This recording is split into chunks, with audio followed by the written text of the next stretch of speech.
Chapter 1. The morning they guard like $1 million.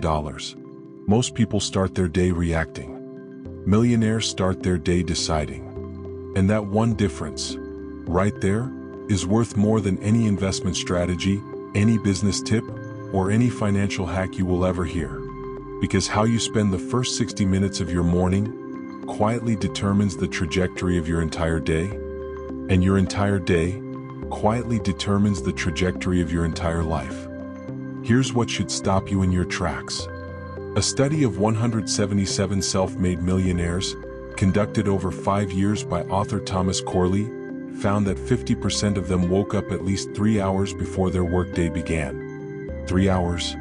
Not to check emails, not to scroll through news, but to deliberately, intentionally build themselves before the world got a chance to react them into someone smaller. Stick around, because by the end of this chapter, you're going to see exactly what those 3 hours contain, why they matter more than almost anything else in the millionaire daily routine, and how you can begin building your own version, starting tomorrow morning. Let me tell you about someone I'll call James. James built a logistics company from nothing. Starting with one van, one client, and one relentless morning routine, he began at 5 a.m. every single day. He told me once, "I don't make my best decisions at 3 p.m. when 3 people need answers and my inbox has 47 unread messages.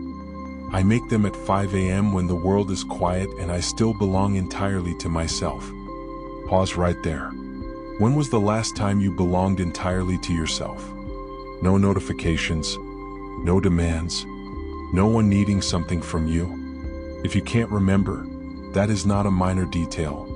That is important data about who is actually running your life. Here's the psychological truth behind why mornings matter so much for high achievers.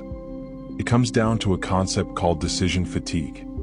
Research from Columbia University and the National Academy of Sciences found that the quality of human decisions deteriorates significantly throughout the day as mental energy depletes.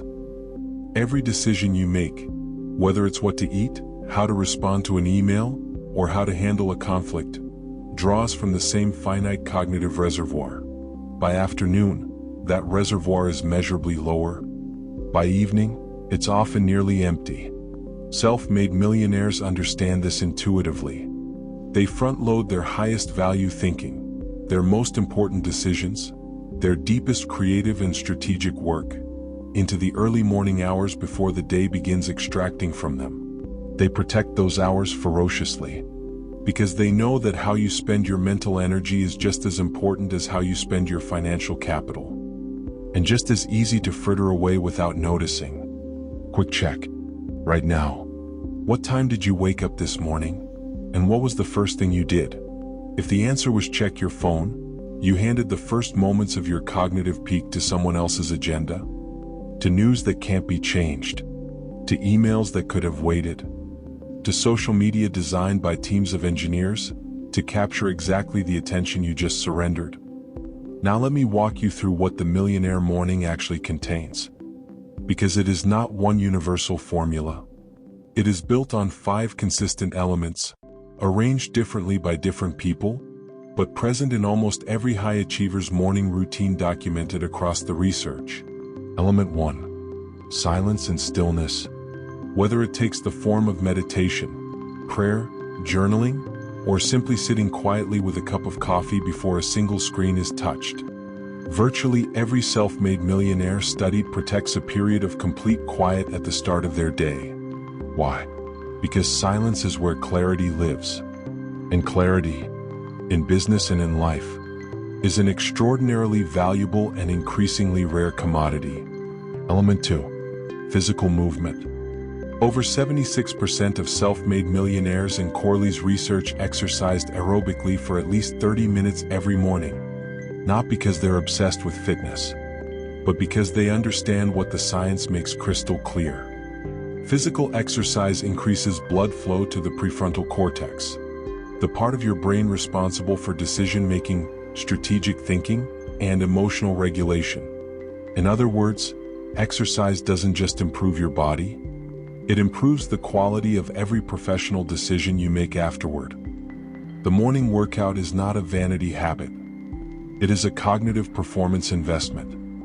Element 3. Learning and growth. 88% of self-made millionaires in Corley's study read for self-improvement for at least 30 minutes daily. Many do this as part of their morning routine. Books on strategy, business, psychology, history, not social media, not headlines. Substantive material that compounds their knowledge the way index funds compound their wealth. They treat their mind as their most important asset, and they invest in it before anything else receives their attention. Element 4. Intention setting. Before the day begins reacting them, millionaires spend time defining what they want the day to accomplish. Not 100 things. 3. Most high achievers operate on some version of the rule that 3 genuine priorities, deeply focused on, move the needle more than 20 scattered efforts ever could. They write those 3 things down, and they protect the time required to achieve them, with the same seriousness that they'd protect a meeting with their most important client. Element 5. No phone for the first hour. This one is non-negotiable among the high achievers studied consistently. The smartphone is the single greatest threat to the productive morning routine that exists. Not because it's evil, but because it is specifically engineered to hijack your attention the moment it's touched. Every notification, every headline, every social update immediately shifts your brain from creation mode into reaction mode. And once you're reacting, returning to intentional deep thinking requires significant effort that most people never make. Let me come back to James for a moment. His 5 a.m. routine looked like this. 5 minutes of sitting in complete silence before touching anything. 30 minutes of exercise. 20 minutes of reading. 10 minutes of journaling his 3 priorities for the day. And then, only then, he made coffee and opened his laptop. By the time his team arrived at 9 a.m., James had already done 4 hours of his best thinking. Had already moved his most important project forward. Had already exercised. Had already read something that sharpened his mind. He didn't arrive at work hoping to find focus. He arrived having already been focused for hours. That is a fundamentally different way of living. And it is available to anyone willing to protect the morning. Pause here and reflect. Not on whether you could wake up earlier, but on this. What would change in your business, your career, your financial life, if every single day began with 4 hours that belonged entirely to you? Now I want to address the resistance that just appeared in your mind. Because I know it's there. I'm not a morning person. Here is the truth about that phrase. It is not a biological fact about you. It is a current habit. Research on circadian rhythms shows that sleep preferences are real but also highly adaptable. Most people who describe themselves as night owls and then systematically shift their schedule earlier report within 6 to 8 weeks that they've adapted completely. You are not locked into your current relationship with mornings.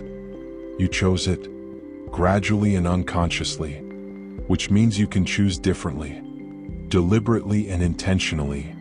Your action step for this chapter. Tomorrow morning, set your alarm 30 minutes earlier than usual. Just 30. Use that 30 minutes for one thing only. No phone, no news, no social media. Sit quietly, move your body, or read something that grows you. Just 30 minutes, and notice what it does to the rest of your day. Because once you feel the difference, you will want more of it. In Chapter 2, we're going to talk about how self-made millionaires spend the hours after that morning routine. Specifically the working hours, and the counterintuitive truth about productivity that most ambitious people get completely backwards. The answer will surprise you. Don't miss it. If this chapter already has you thinking about your mornings differently, hit like right now, and drop in the comments what time you currently wake up. I read every single one. Chapter 2, Deep Work, How Millionaires Actually Spend Their Working Hours. Here's a truth about productivity that most ambitious people spend years learning the hard way. Working more hours does not produce more results. Working better hours does. And the daily routines of self-made millionaires reflect this understanding in almost every documented case. They are not the people working 18 hours a day, grinding through exhaustion, wearing busyness as a badge of honor. In fact, the opposite is often true. Many of the most financially successful people studied work fewer hours than their peers. But those hours are characterized by something most people never achieve: deep, uninterrupted focus on work that actually matters. Cal Newport, professor at Georgetown University and author of Deep Work, defines this concept simply: the ability to focus without distraction on cognitively demanding tasks. He argues, backed by significant research, that this ability is becoming increasingly rare in our distracted world, and simultaneously increasingly valuable. The people who can do it consistently generate outputs that most people simply cannot match regardless of hours invested. Self-made millionaires have figured this out, often through painful trial and error, and they structure their working days accordingly. Let me tell you about someone I'll call Rachel. Rachel built a $12 million per year consulting business over 9 years, starting as a solo practitioner working from her kitchen table.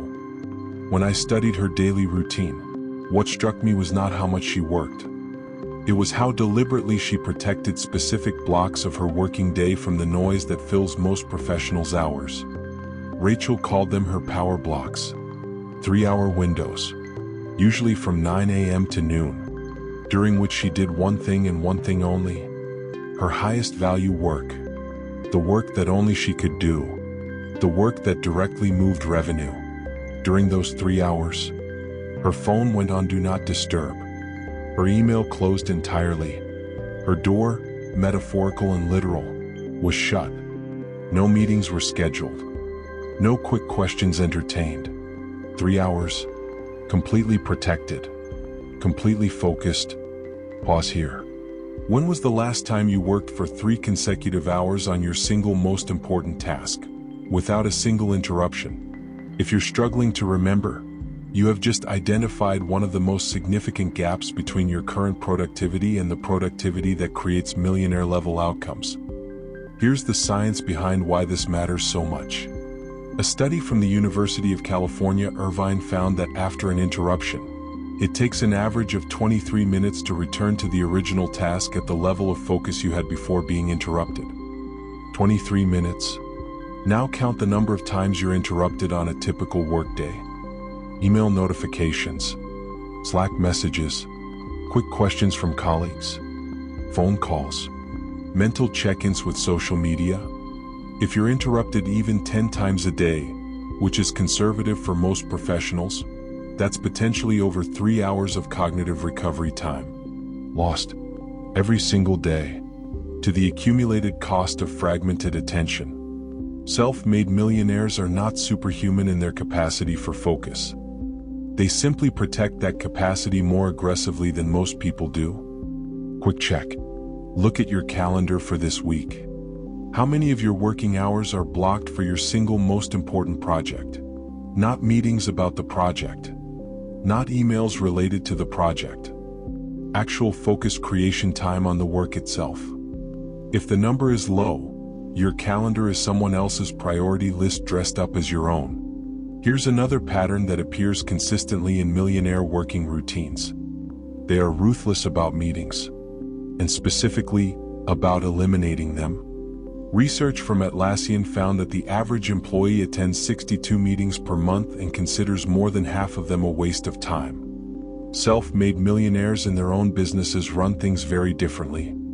They default to no meeting when a clear email or document will serve the purpose. They timebox the meetings that do happen. They end meetings that have lost their purpose. And they never schedule meetings during their highest focus working hours, because they understand that a meeting is not just the time it takes. It is also the preparation before and the recovery after. And that total cost is almost always higher than the visible number on the calendar. Let me give you the framework that Rachel used and that appears in various forms across high-achiever daily routines. I call it the value hierarchy of working hours. Level 1 work. The work that only you can do. that directly generates revenue or moves your most important goal forward. This work gets your best hours, your power block, your sharpest mental energy. It is protected above everything else. Non-negotiable. Level 2 work. Important but delegatable. Administrative tasks, coordination, communication that keeps things running but doesn't require your specific expertise. This work gets scheduled into the hours after your power block, when your mental energy is good but not at its absolute peak. Level 3 work. Low-value reactive work. Responding to messages, attending non-essential meetings, handling problems that could have been prevented by better systems. The goal is to eliminate or delegate as much of this as possible, because it will expand to fill every available hour if you allow it to. Most people spend their days in reverse. They handle reactive level 3 work in their peak morning hours, attend meetings through the middle of the day, and try to do their most important creative work in the depleted afternoon hours when their cognitive capacity is at its lowest. Then they wonder why their most important projects never seem to move forward. Rachel's business grew not because she worked more, but because she protected her level 1 hours with a discipline that most people apply only to their leisure time. She treated her power block with the same seriousness she treated her best client commitments, because she understood. Her focused working hours were the most valuable asset her business possessed. There's one more element of millionaire working hours that almost no one talks about: scheduled rest. This sounds counterintuitive, but the research on high performance is unambiguous. Rest is not the opposite of productivity. It is a component of it. Neuroscientist Andrew Huberman, researcher Ariana Huffington, and decades of sports performance science all converge on the same finding. The brain requires genuine recovery periods to sustain peak performance. Not just sleep at night, but intentional breaks during the working day that allow neural restoration to occur. Self-made millionaires take breaks. Real ones. Not scrolling social media between tasks.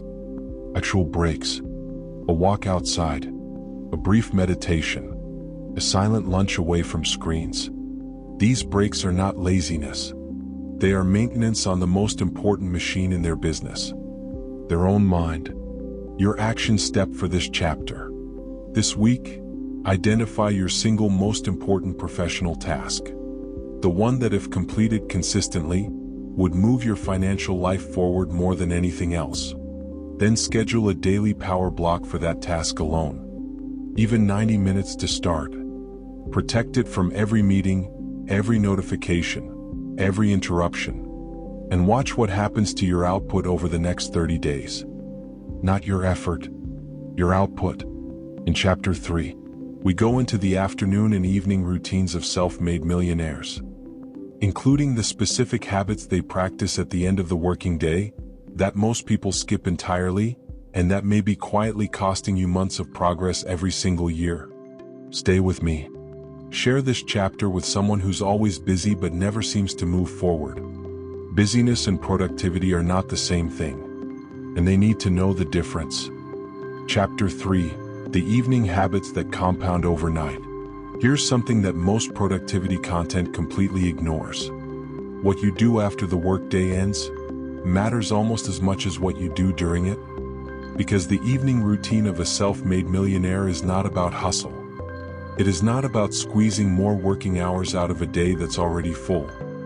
It is about something far more strategic: recovery, reflection, and preparation. 3 things that quietly compound overnight and determine whether tomorrow is better than today or simply a repetition of it. Let me ask you this: when your workday ends, what actually happens? Do you decompress intentionally, or do you collapse? Do you review what the day accomplished? Or do you pour a drink and turn on Netflix hoping to stop thinking? Neither answer is a judgment. But your honest answer reveals whether your evenings are working for your future, or simply offering your present self relief from your day. Self-made millionaires treat the evening with the same intentionality they bring to the morning, not with the same energy. The energy is deliberately lower, quieter, more reflective. but the intentionality is identical. Because they understand something most people never articulate. The quality of tomorrow's performance is decided tonight. Let me tell you about someone I'll call Marcus. Marcus built a $40 million real estate portfolio over 14 years. Starting with a single rental property he purchased at 27 while working a full-time corporate job. When I studied his evening routine, 3 practices appeared with striking consistency. First, the daily review. Every evening without exception, Marcus spent 15 minutes reviewing his day against his 3 stated priorities from the morning. Not to judge, to measure. What moved forward? What stalled? What decision did he make today that he would make differently tomorrow? This practice, simple as it sounds, served as a compounding feedback loop. Each evening review made the next day slightly more calibrated than the last. Over months and years, those micro-calibrations accumulated into a quality of daily decision-making that most people never develop. Pause right here. Think about the last 30 days of your professional life. Can you identify 3 specific things you learned from mistakes or inefficiencies in that period? Or did those days simply pass, consumed and forgotten, without extracting their lessons? Every day that ends without a review is a day that taught you something, and then kept the lesson for itself. Second, the preparation ritual. After his daily review, Marcus spent 10 minutes preparing for tomorrow, not thinking about it vaguely, preparing specifically. He looked at his calendar. He identified his power block task for the following morning. He laid out anything physical he'd need. He cleared his workspace so tomorrow's version of himself would encounter 0 friction getting started.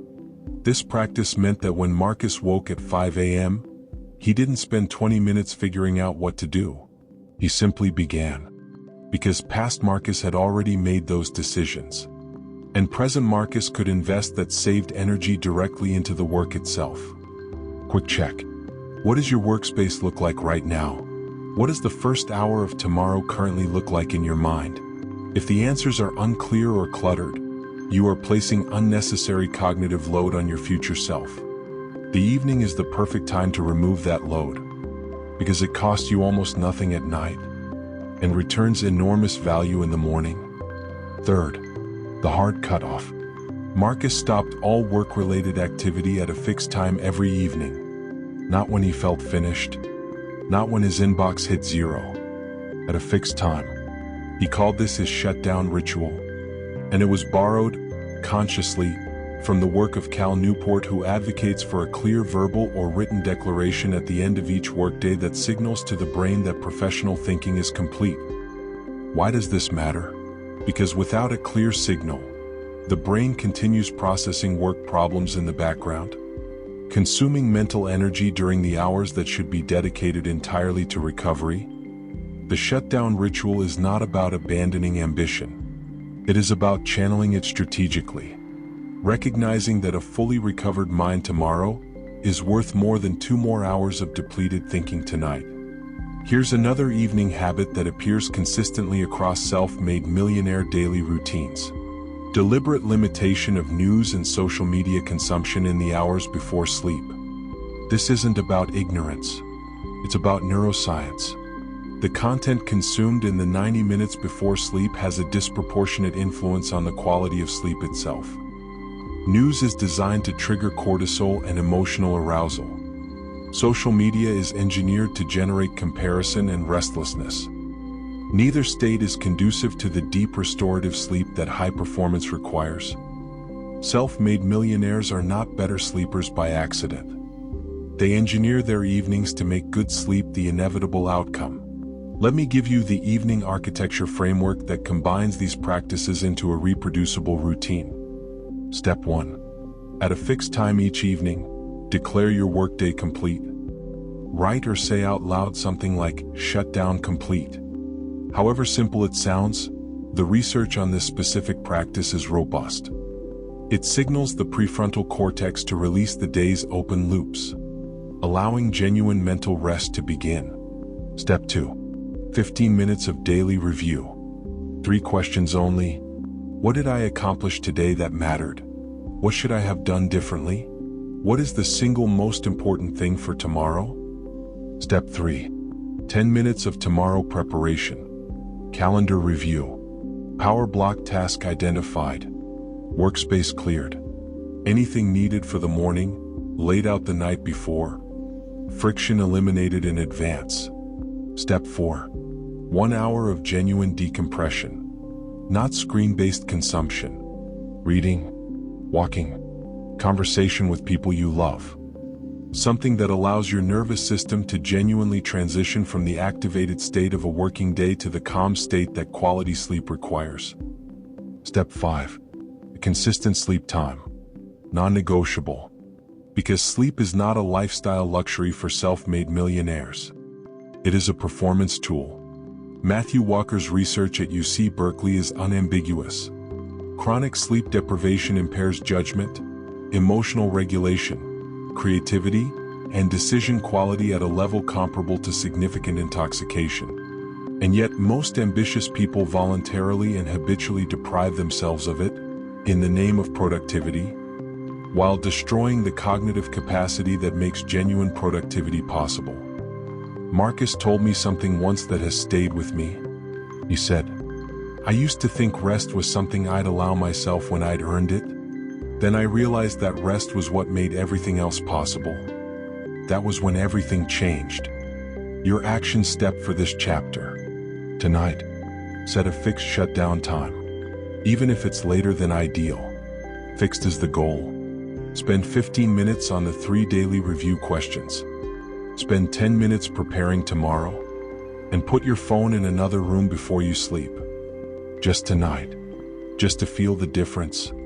Because once you experience a morning that follows an intentionally prepared evening, you will not want to go back. In Chapter 4, we go into something that most people never associate with financial success.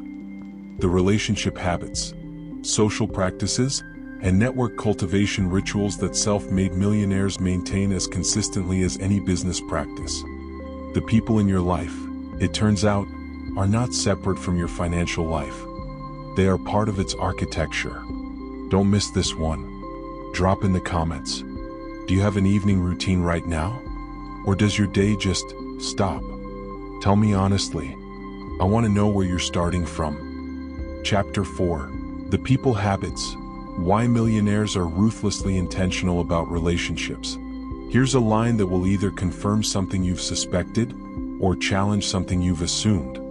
Your net worth, over the long run, will closely approximate the average net worth of the 5 people you spend the most time with. Now, before you dismiss that as a motivational poster cliché, let me give you the research behind it.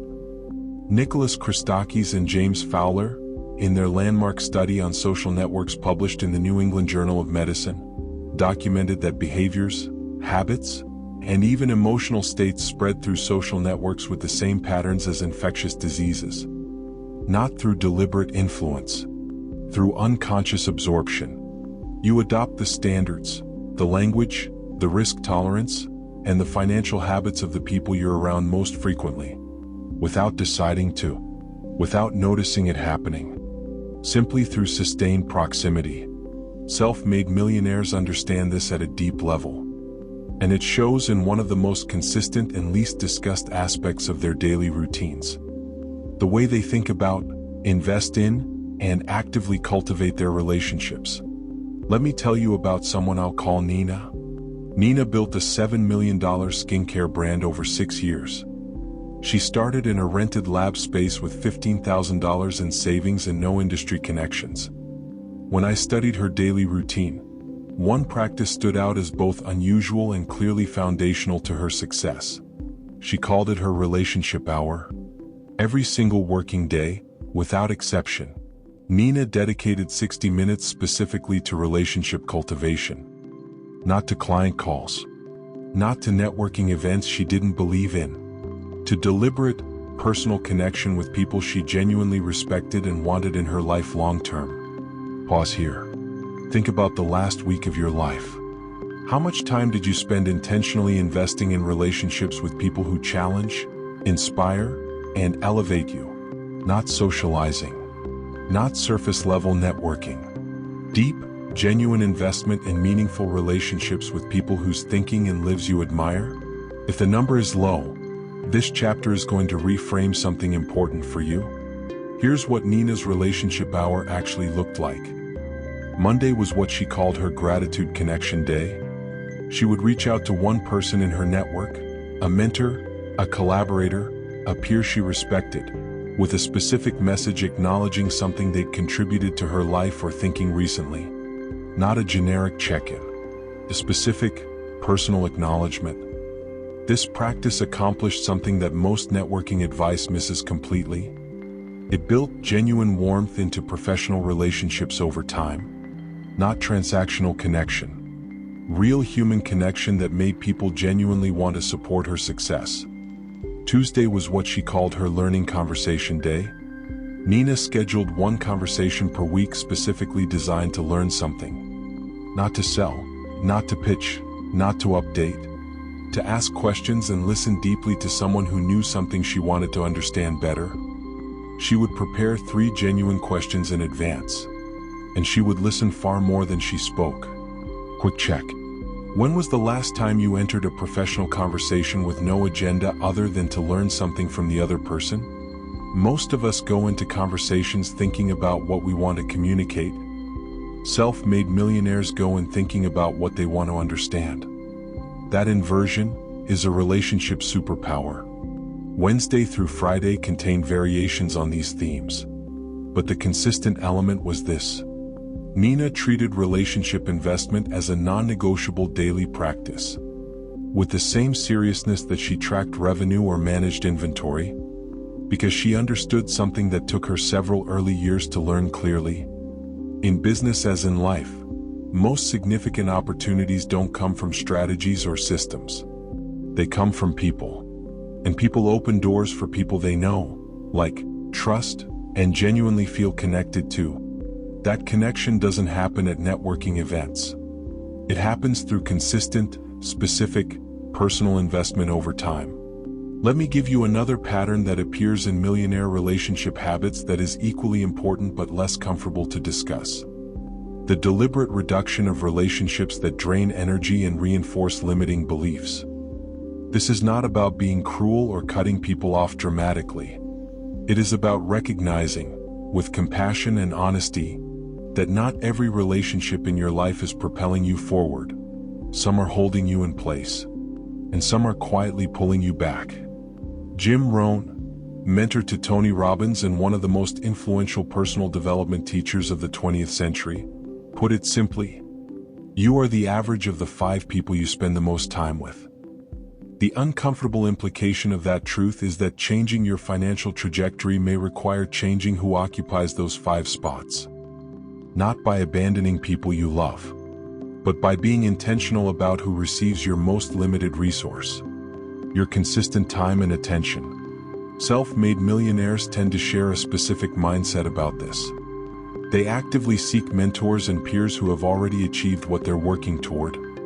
They spend time around people who normalize ambitious goals, who discuss ideas more than circumstances, who take financial responsibility seriously and have the results to show for it.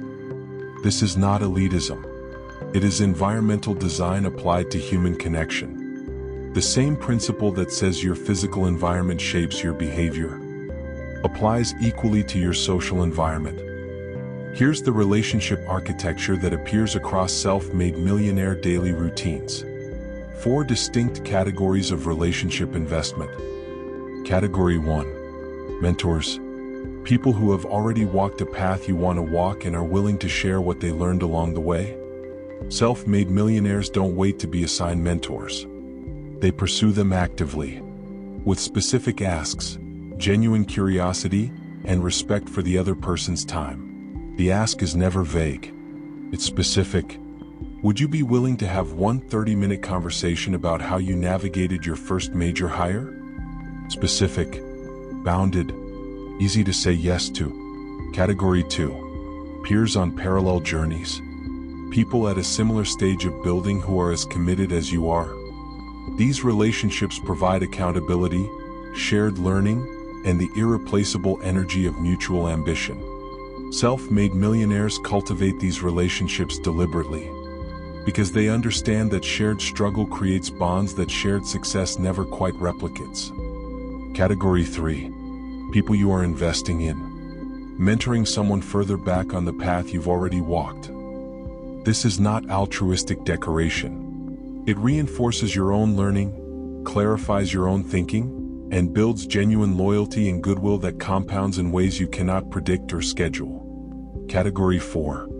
Personal relationships that restore you. Family, deep friendships. The relationships where you are simply yourself, without agenda or performance.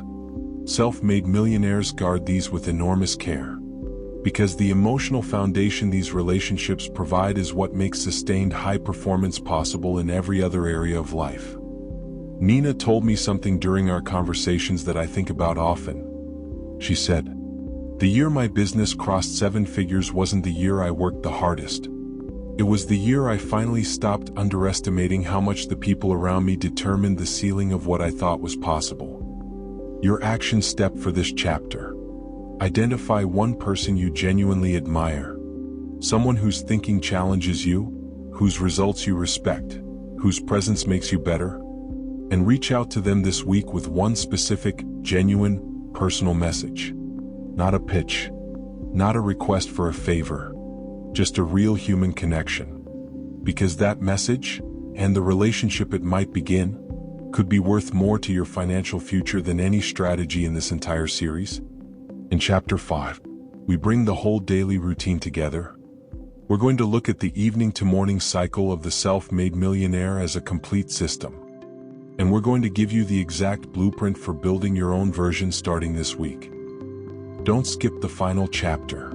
It's where everything clicks into place. Hit like if this chapter changed how you think about the relationships in your professional life. And tell me in the comments, who is the most influential person in your network right now? Chapter 5, the full blueprint, building your millionaire day from scratch. Here's what nobody tells you about the daily routines of self-made millionaires. It's not the individual habits that create extraordinary results. It's the system those habits form when combined. It's the compounding effect of a morning that builds you, flowing into a workday that leverages you, flowing into an evening that restores you, flowing back into a morning that's better than yesterday's. Day after day, month after month, year after year. That system, practiced consistently, is how ordinary people produce extraordinary outcomes. Not through talent alone, not through luck, through the quiet power of daily compounding behavior applied with discipline over time. Welcome to the final chapter, where we bring everything together into a complete blueprint that you can actually use.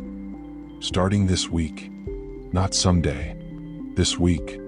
But before we build the blueprint, let me say something important that most productivity content skips.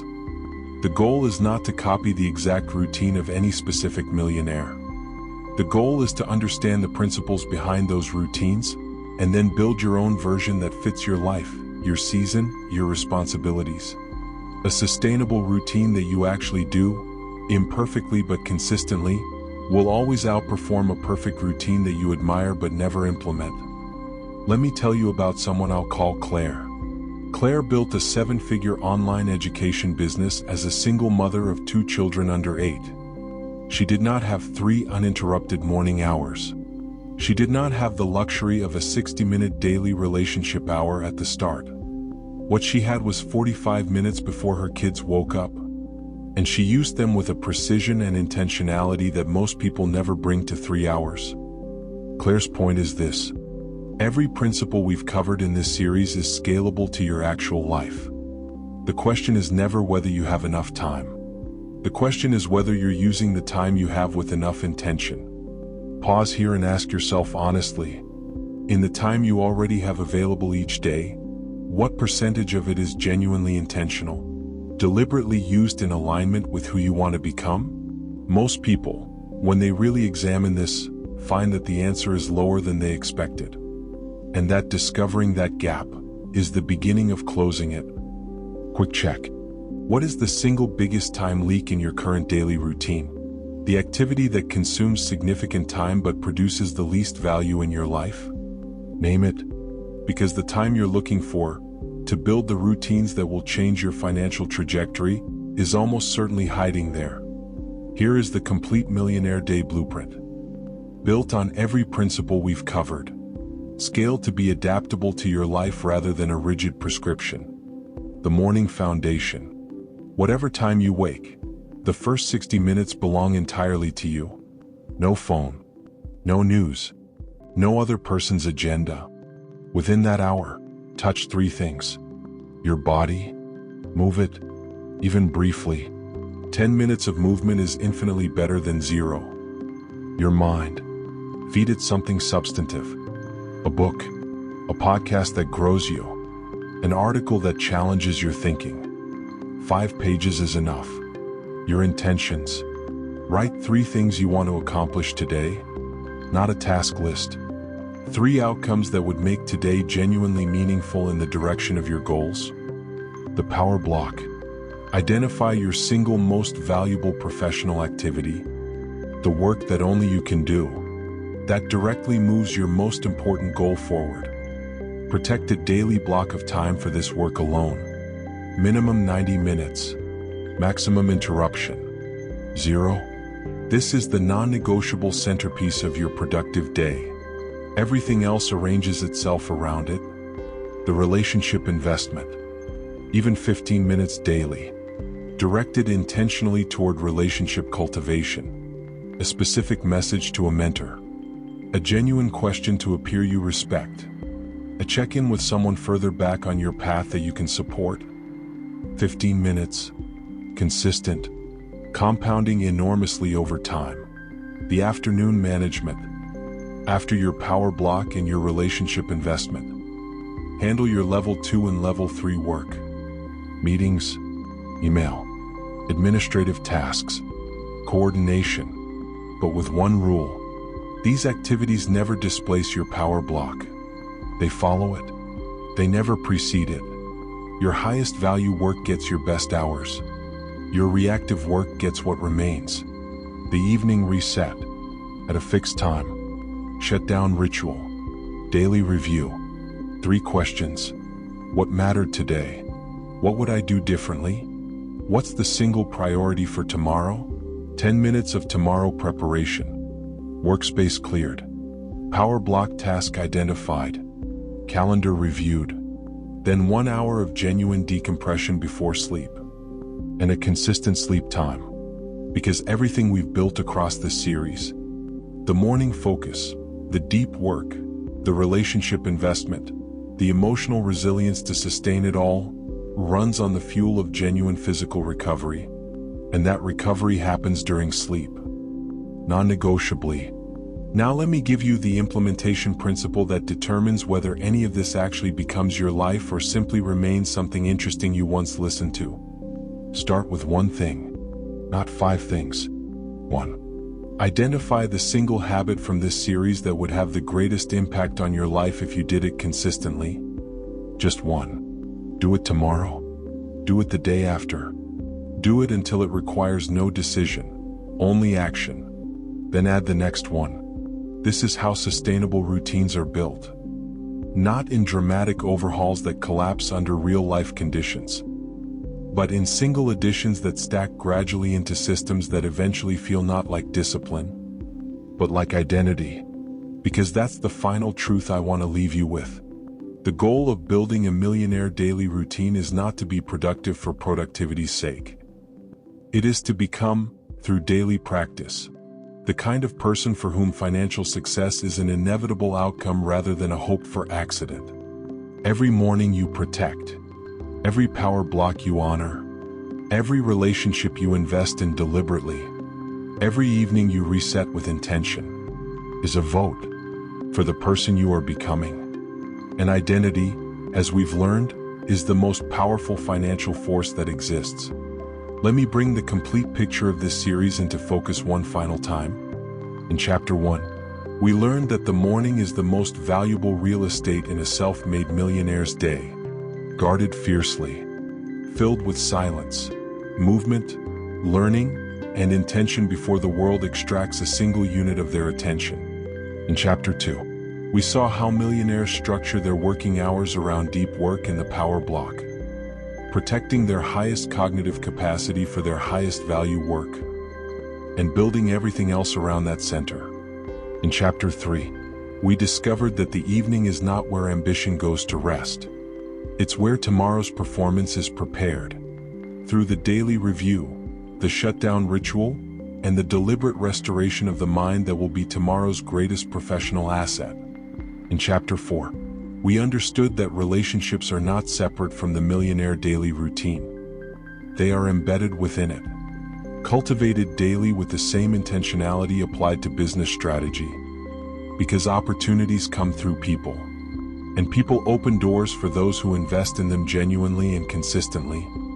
And now in Chapter 5, we've built the system that holds it all together, not as a rigid prescription, but as a set of principles adaptable to your life, your schedule, your season, your version of extraordinary.